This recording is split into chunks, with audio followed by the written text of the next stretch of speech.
steps in the dating scene have changed a lot. Local professional matchmaker Julie Lobby offers advice on how to properly use social media when you're looking for Mr. or Mrs. Right. Good to see ya. Thank you. Great to be back. Social media has changed the world of dating and relationships. How so? Yeah, quite a bit. Well, I mean, think about it. Your parents and grandparents probably didn't do much Facebook stalking before they went out on a potential No. date. And really, depending on your age, you probably had to pick up the phone or ask in person or even pass a note, right? It's just changed so much. So it's all good. It's just that there's so much out there now. It's fast. It's easier to communicate. There's so many options for dating. It really does have the potential to make or break the romance. It does. It's good that you can research them a little bit online and find out. But what are some of the pitfalls, the biggest pitfalls? I think one of the biggest ones is false impressions, because you can glean a lot of information about someone before you actually meet with them face to face, and that can be really misleading. So I always tell my clients, if you're going to look at the Instagram or Facebook, just remember that's a quick snapshot of someone's life and who they are. It really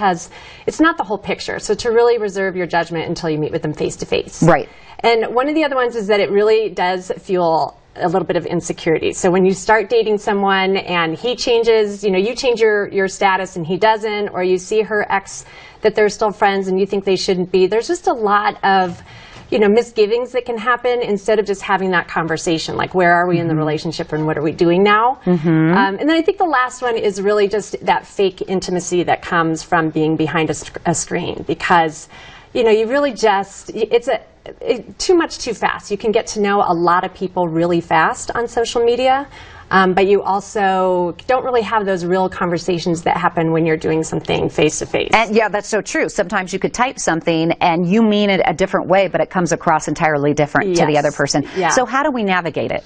Well, really just to use your best judgment and to really step back a little bit and remember that you are getting to know another person. The healthiest relationships start when you meet face to face and get to know them as a person. And so, it can be a little inauthentic, and you have to remember to just kind of keep it real. Let's move to another topic. It's wedding season, and it's always difficult to look for that plus one. Yeah. How do you invite someone? I mean, and who makes the perfect plus one for a wedding? Really, well, yourself probably. If you're single, and you're not in a committed relationship, it's always more fun to go, and you never know if you're going to meet someone there. So go without a date. Yeah, a lot of times the best success stories happen, we hear about people that meet at a friend's wedding. Wow. But definitely wait until you're dating someone pretty regularly or you're in a committed or exclusive relationship. It's a little awkward sometimes to bring a first date. That would probably be the worst scenario, because they don't know anybody. You're still trying to get to know them, and it just is, it's kind of a little awkward for both parties.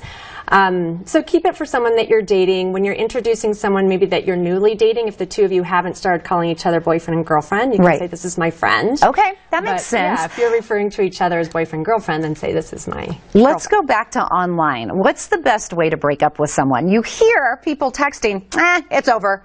I mean, do you really do that, or face to face? Yeah, I really face to face. And I tell my clients all the time, if you remember whatever you're texting or you're putting on a Facebook profile, would you say that to their face if you were standing right here? And 90% of the time people will say, no, I probably wouldn't. So pick up the phone. Okay, quickly, I don't mean to cut in, but we have like 20 seconds left. What's the best way to meet someone online? That could be scary, that can be tricky. Yeah, I mean, we always, what our clients like is that we do create those face-to-face introductions, but one of the best ways is to say hello, meet for someplace in a public place, and don't spend too much time texting or phone calling. Get to the introductions right there. Be around people, public place. Thank you, great advice. If you'd like more information, dating advice for help to meet that perfect man or woman of your dreams, visit itsjustlunchddenver.com. You can also contact them 303-223-0280.